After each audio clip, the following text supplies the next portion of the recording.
Hey everyone, have you ever worked incredibly hard for something, achieved your goal, and then discovered a side effect you never ever expected? It's a strange, confusing feeling, right?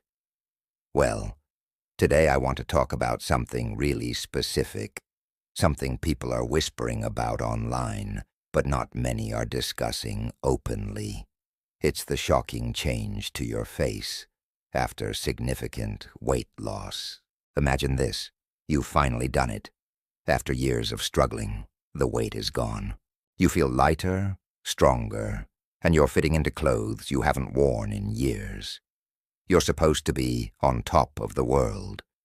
But then you catch your reflection during a work call or under the harsh lights of your bathroom mirror, and you don't recognize the person staring back. The face looks different, not just thinner, but almost deflated. The cheeks that used to be full are now hollow. New lines have appeared around your mouth and eyes, and there is a looseness to the skin along your jaw that just wasn't there before. You feel a sense of betrayal. You did the right thing for your health, for your body, but it feels like your face has paid the price. It's this strange paradox where you've won the war with your weight, but you feel like you've lost the battle for your face. People tell you how great you look, but you can't help but wonder if they're just being polite. You start comparing recent photos to older ones, and the difference is staggering. It's not just about looking older, it's about looking tired, gaunt, and hollowed out. It's like the life and vitality have been drained from your features, even though you feel healthier than ever. This experience can be incredibly isolating. You might find yourself becoming self-conscious in ways you never were before. Suddenly, you're an expert in finding the most flattering lighting. You're watching makeup tutorials on how to contour your face to create the illusion of volume. You're constantly monitoring your reflection, preoccupied with how you look instead of being present in the moment. It's exhausting, and it can steal the joy from your incredible achievement. It's the hidden downside of weight loss that no one prepares you for. You're supposed to be celebrating, but instead you're quietly panicking, asking yourself, what happened to my face? If you go online looking for answers, you'll quickly find a term that's been buzzing around: Ozempic Face. It's used to describe this rapid facial volume loss that can happen with quick, significant weight loss, whether it's from medication, diet, or surgery. It's essentially accelerated facial aging. The fat pads in our cheeks are what give our face a youthful, plump appearance. When you lose weight rapidly, you lose that facial fat, and the skin doesn't always have time to shrink back. This leads to sagging, hollows, and more prominent wrinkles. Seeing this term can be both a relief and a source of new anxiety. It's a relief because you realize you're not alone. This is a real, recognized phenomenon. But it's also scary because the immediate solution everyone seems to suggest is expensive cosmetic procedures like fillers or fat grafting. The thought of injecting things into your face can be daunting, and it feels like you're just trading one problem for another. It can also lead to a dangerous internal monologue where you start believing that this is just your new reality, that this is what you really look like now. But I want to be very clear. This is not a reason to feel defeated or to regret your health journey, and it's definitely not a sign that you should stop pursuing a healthier lifestyle. It is, however, something we need to talk about more openly, without judgment. The psychological impact of this is real. Feeling like your face no longer reflects how vibrant you feel inside is a heavy burden to carry. It's crucial to separate your health achievement from this aesthetic side effect. You have accomplished something amazing for your body and your long-term well-being. So, what can you do? First, Be kind to yourself. Acknowledge your feelings of confusion and disappointment. They are valid. Second, knowledge is power. Understand the science behind it. Beyond invasive procedures, there are things that can help. Focus on excellent skin care with ingredients like retinoids and peptides that boost collagen. Maintain a stable weight to allow your skin time to adjust. A nutrient-rich diet and proper hydration are more important than ever. And remember, sometimes the best solution is simply time and self-acceptance. Your skin has elasticity, and over time, things can improve. If these changes are deeply affecting your mental health, please consider talking to a professional. There's no shame in seeking support to navigate these complex emotions. Your journey is your own, and you deserve to feel proud of every step. You worked so hard to get here. Don't let this unexpected hurdle overshadow your incredible success. Thanks for listening, and I hope this helps someone out there feel a little less alone. Please share your own experiences in the comments. Let's support each other. Don't forget to like and subscribe for more conversations like this. See you next time. She stands there, in her professionally decorated apartment, with the view of a brick wall, a successful, smart, capable, 34-year-old woman, feeling utterly defeated by her own reflection. She believed the lie that the number on the scale was the only number that mattered. She bought into the story that victory has only one shape, and now she's staring at the cost. But what if that story is wrong? What if the hollow cheeks and the slack jaw aren't a life sentence? What if there's a different way to think about this? Not as damage to be covered up, but as a new challenge to be met. The morning sun is higher now, a weak yellow beam finally cutting through her window and landing on the bathroom floor. It highlights the dust particles dancing in the air. Endings and beginnings are funny things. Sometimes, the moment you feel most lost is the moment you re-standing exactly where you need to be to find a new path. Mara takes one last look in the mirror. She doesn't pull at her skin this time. She just looks. And for the first time this morning, the emotion in her own eyes shifts. It's not just frustration. There's a spark, a question, a stubborn rising whisper that says, no, there has to be another way. And that whisper, my friend, is where everything changes. 2 weeks after that morning in the bathroom, Mara found herself standing in a boutique gym in Williamsburg. It was all exposed brick and shiny black equipment. The air smelled like rubber mats and expensive lemon cleaner. She was there for a post-weight loss toning consultation. The trainer, a guy named Kyle with incredibly bright teeth, had her stand on a fancy body composition scanner. The machine hummed, a PDF Word out of a small printer. Kyle smiled, pointing at the numbers with a finger that had a tiny workout callus on the side. "Look at this," he said, his voice booming in the small room. "Body fat percentage, down 9 points. Skeletal muscle mass, up 3 pounds. This is incredible work, Mara. You should be so proud." Mara tried to feel the pride. She looked at the numbers. They were, objectively, good. Green arrows pointing up and down in all the right directions. But her eyes kept drifting away from the paper, up to the full-length mirror that covered the wall. She saw herself in her leggings and sports bra. Her body looked leaner, tighter, and then she saw her face above it. It looked tired, separate, like it belonged to a different person's story. What about this?" Mara heard herself say. She gestured vaguely toward her own face. "The looseness. My face just feels so deflated." Kyle's smile didn't falter, but it changed.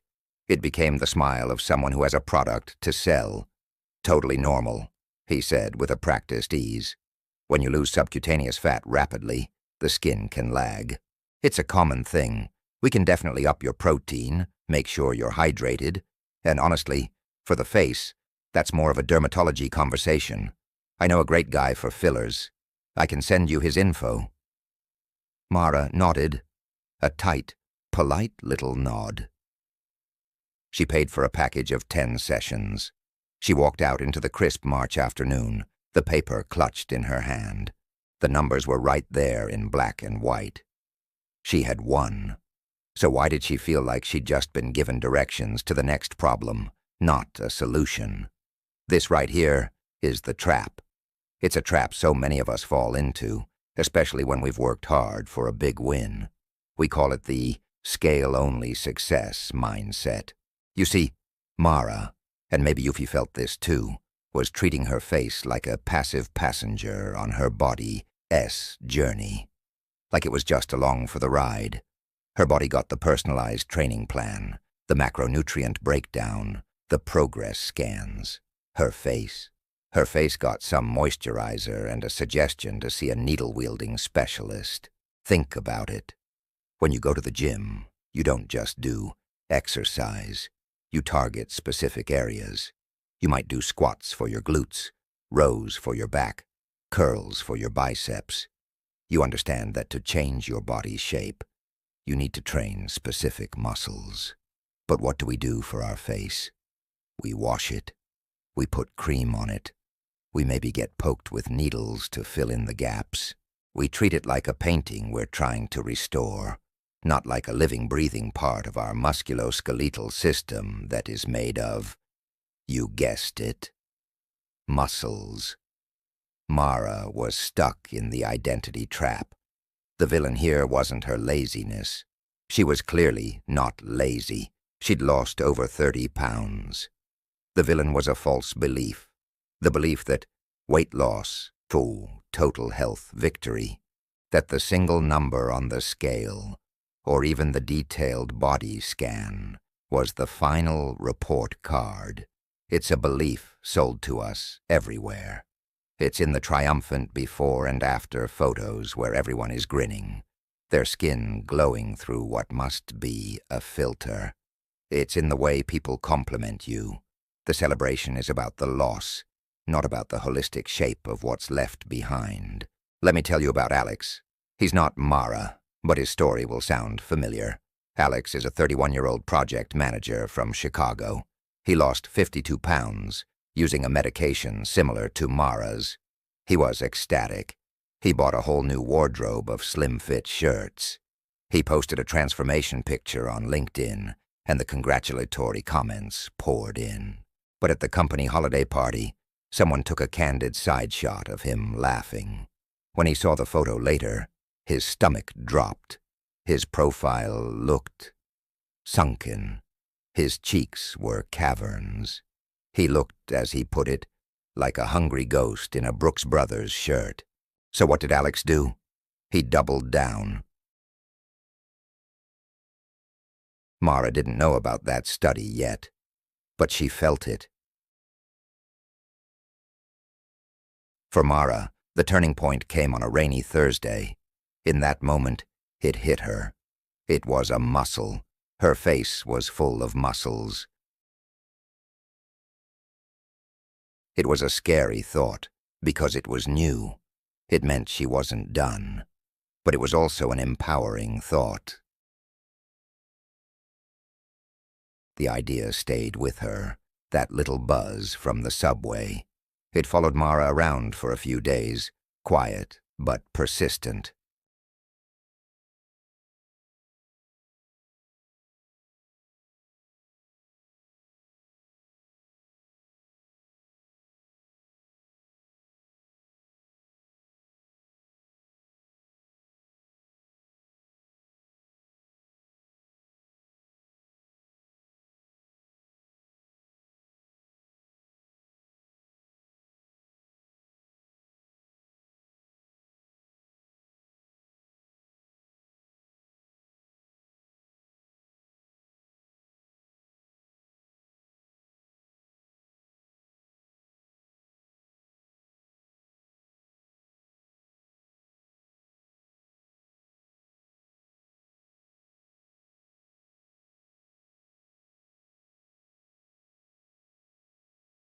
Have you ever scrolled through your camera roll and just felt a little meh? You know, you see a picture from the side and think, is that really what my profile looks like? That was me. Not too long ago. I wasn't looking for some dramatic Hollywood transformation. I just wanted to feel a little more confident, a little sharper. I'd see all these videos online with complicated routines and weird gadgets. And honestly, it all felt like too much work for something that probably wouldn't even make a difference. I almost gave up on the whole idea, figuring this was just how my face was shaped, and that was that. But then, one evening, while endlessly scrolling, I stumbled upon something different. It wasn't a sales pitch or a crazy promise. It was just a simple, straightforward explanation of a single exercise. It was called mewing. I know the name is a bit strange, but the concept was so simple it seemed almost silly. The video just explained that the way you hold your tongue can actually affect the muscles in your jaw and neck over time. No equipment, no complicated steps, just changing your tongue's resting position. I was super skeptical. I mean, how could something so small possibly do anything? It sounded too good to be true, like one of those internet myths. But a tiny voice in my head said, "What have you got to lose? It costs nothing and takes zero extra time out of my day." So I decided to give it a shot. My own little secret experiment. The first few days were weird. I had to constantly remind myself to press my tongue flat against the roof of my mouth, instead of letting it just sit at the bottom. It felt unnatural, like learning a new, secret language only my mouth knew. I'd be working at my desk, driving, or even watching a movie, and I'd suddenly realize my tongue had slipped back to its old lazy spot. It was a constant mental nudge. Hey, remember the tongue thing? There were moments I felt ridiculous, focusing so much on something so minor. But I stuck with it, and more like a habit. My tongue naturally, after about a week, something shifted. It started to feel less like a chore. It really found its new home. I wasn't fighting it anymore. I started noticing a subtle feeling, a gentle engagement of the muscles under my chin. It wasn't a workout burn, just a quiet awareness. This little change gave me a tiny sliver of hope. Maybe this wasn't so silly after all. I didn't rush to the mirror every morning, expecting a miracle. I knew this was a marathon, not a sprint. I just kept up the habit, day in and day out, making it a background process in my daily life. A month went by, then two. I had honestly almost forgotten about my little experiment. Life got busy, and the tongue posture had become so automatic that I didn't even think about it. One weekend, I was out with friends, and we were taking a bunch of group photos. Later that evening, as I was looking through them, I stopped at one. It was a candid shot, me laughing captured from the side. I zoomed in, not really sure what I was looking for, and then I saw it. It wasn't a night and day difference. It wasn't like I had a completely new jaw, but there was a subtle change, a new definition to the line from my ear to my chin. It was sharper. I was shocked. I quickly pulled up a photo from a few months back, from before I started. I put them side by side. The difference was undeniable. My profile looked stronger, more defined. That soft area under my chin seemed tighter, more lifted. It was a small change, one that maybe no one else would ever notice. But I noticed, and it felt like a huge victory. It was proof that small, consistent efforts can actually lead to real results. I felt a rush of pride, not because I looked different, but because I had stuck with something and seen it through. It was my little secret, my tiny triumph. This journey taught me something really important. We're so often sold on the idea that change has to be big, expensive, and dramatic. We think we need the fancy gym membership, the expensive creams, the invasive procedures. But sometimes, The most powerful changes come from the smallest, most consistent habits. This wasn't about chasing some impossible standard of beauty.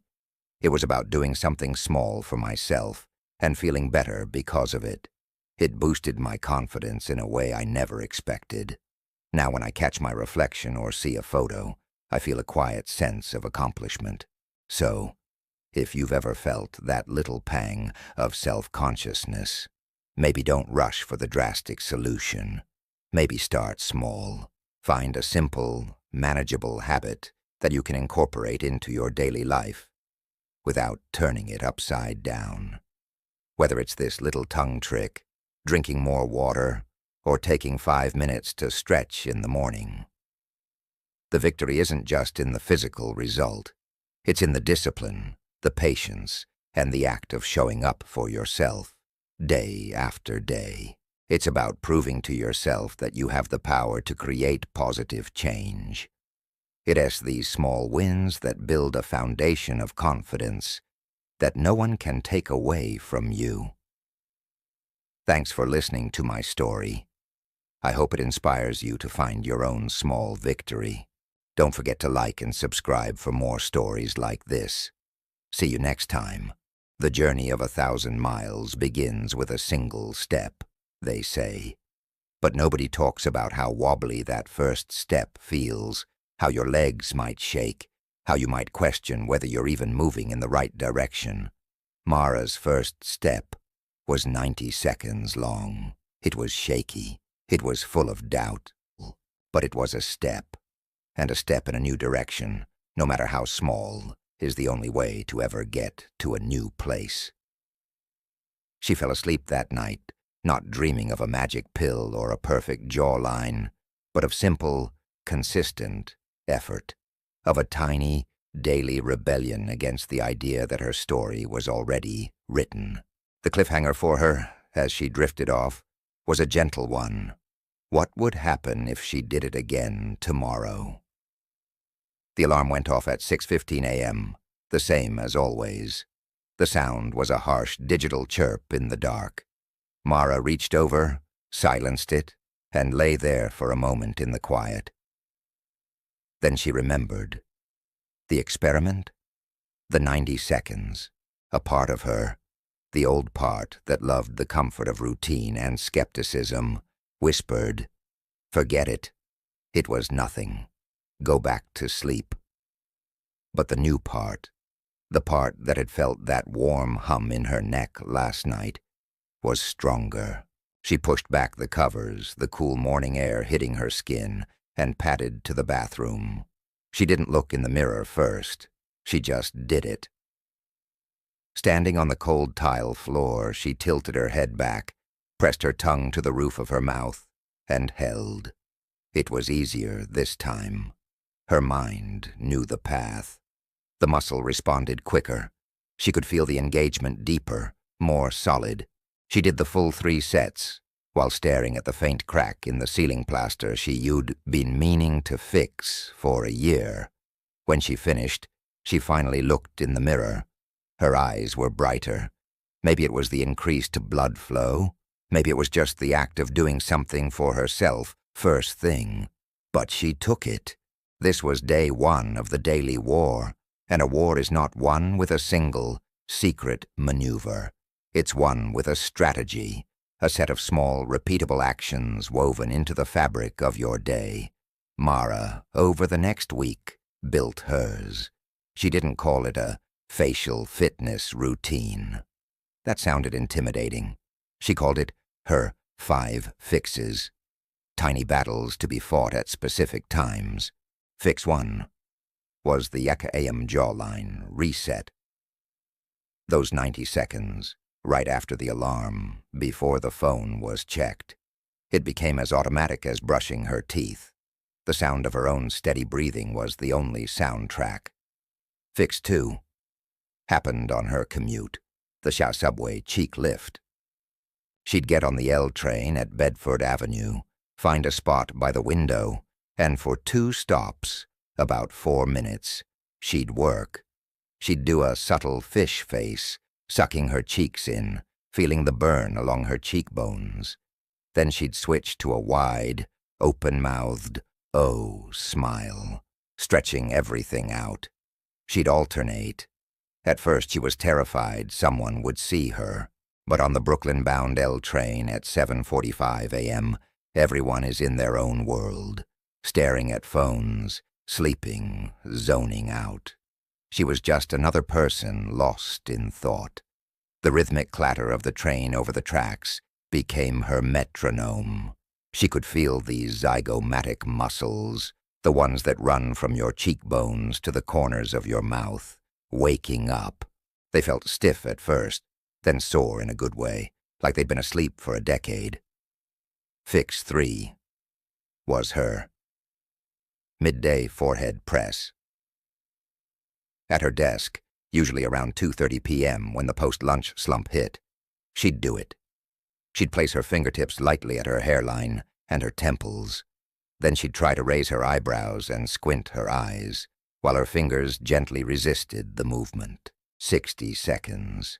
It was less about building muscle and more about fighting the constant tension she held in her forehead from staring at screens. It felt like a mini massage from the inside out. A colleague walking by once asked if she had a headache. She just smiled and said, "Just giving my face a coffee break." Fix 4 was the evening full face resistance.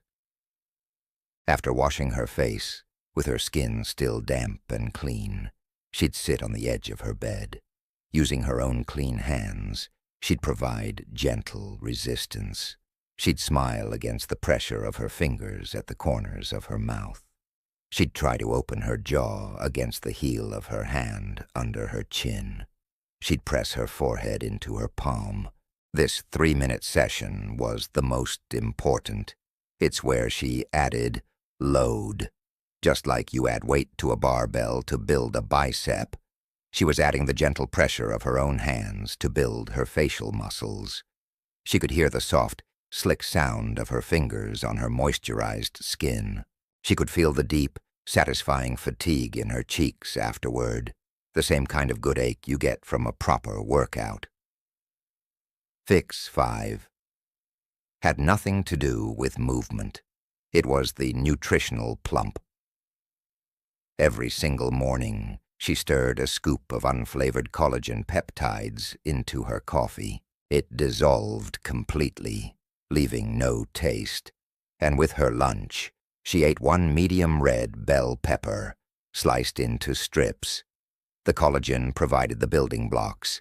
The vitamin C in the pepper, one pepper has about 150% of your daily need, was the foreman that told the body where to put those blocks. This wasn't a vague, eat healthy. This was a specific, daily, non-negotiable habit. Of course, there were setbacks. A week in, she had a brutal deadline. She worked until 10 p.m., ordered greasy Thai food, and fell into bed. She did none of the fixes. The next morning, the critic in her head was loud. "See? You failed. You can't stick with anything. It was a stupid idea anyway. This is the moment that defines the war." Mara felt the guilt, but instead of letting it sink her, she did something simple. She opened her notes app and typed, "Missed a day. No big deal. The next fix is in 12 hours. She didn't try to make up for it. She just got back on the train the next morning, literally and figuratively, and did her subway cheek lift. She started tracking, but not with a scale. She used her phone's camera. Every Sunday night she'd stand in the same spot in her bedroom with the same lamp on and take a no-filter, no-smile, straight-on photo. She didn't look at them at first. She just filed them away in a locked folder. It was her data. After about 3 weeks, something shifted. It wasn't a visual shift she could see yet. It was a feeling. Applying her serum in the morning, her fingertips gliding over her cheeks, she felt a new firmness underneath the skin. It wasn't hard, just supportive, like the stuffing had been rearranged and fluffed up from the inside. When she laughed at a friend's joke over dinner in the West Village, she felt her cheeks lift higher, easier. The muscles knew the path. She also discovered she wasn't alone. Browsing online one evening, she found a small group. They called it Face Fit Co-working. Every weekday at 7 a.m., a guy named David, a retired PT from Austin, would host a free silent Zoom room. You'd log on, camera optional, and for 15 minutes, everyone would just do their thing. Jawline holds, cheek lifts, neck stretches, no talking. Just the shared, quiet energy of people showing up for a part of themselves the world often told them to just inject or accept. Mara joined one morning, camera off, seeing the little rectangles of other people, some in their kitchens, some in their home offices, all engaged in this silent, slightly silly, profoundly empowering ritual. It changed everything. Doing it alone was a discipline. Doing it with others, even silently, was a community. The visual proof came slowly. After 6 weeks on a rainy Saturday, she finally opened the locked folder. She scrolled from the first photo to the most recent. The change wasn't dramatic. It was subtle, but it was undeniable. In the first photo, her jawline seemed to blur into her neck. In the latest, there was a clearer distinction. A shadow had become a line. The hollows under her cheekbones looked less like empty caves and more like defined contours. The skin itself seemed to have a better texture, a healthier glow from all the blood flow. It wasn't the face of her 20s. It was the face of her mid-30s, but toned, awake. Hers. She thought of Alex, the project manager from Chicago. She wondered what would have happened if he had done a few cheek lifts on his commute instead of extra cardio. She realized the war wasn't against her face. It was against neglect, against the idea that some parts of us are beyond our care, only fit for professional intervention. The daily war is fought in minutes, not hours, in the smell of morning coffee mixed with collagen, in the feel of a cool pepper crunching between your teeth, in the slight burn in your cheeks as the train rocks through a tunnel, in the quiet click of a Sunday night photo. It's a forgiving war where missing a battle doesn't lose the campaign because the next one is always coming. Mara closed the photo folder. She didn't feel the need to stare at the pictures anymore. The most important evidence wasn't on her phone. It was in the mirror every morning, in the effortless smile, in the feeling of strength under her own skin. She had stopped waiting for a finish line. She had found a practice, and in that practice, she found something she thought she'd lost along with the weight, a sense of gentle, daily ownership over her own reflection. The wedding was in late May, in a garden in upstate New York. The air smelled like cut grass and peonies. Mara stood with her sister, Leah, helping her adjust the veil. Leah was a whirlwind of nerves and excitement, her hands fluttering like birds. Does it look straight? Is my lipstick okay? Mara smiled, fixing a tiny stray hair. You look perfect, she said, and she meant it. Later, during the cocktail hour, a cousin Mara hadn't seen in 2 years came rushing up. Mara, oh my gosh, you look incredible, the cousin gushed, hugging her. Then she pulled back, her eyes searching Mara's face in that way people do. Mara braced herself. She waited for the next line, the "You've lost so much weight," or the slightly tilted, "You look so good." But it didn't come. Her cousin just shook her head, a warm, genuine smile on her face. There's just something so healthy about you. Your skin is glowing. What are you doing? Mara blinked.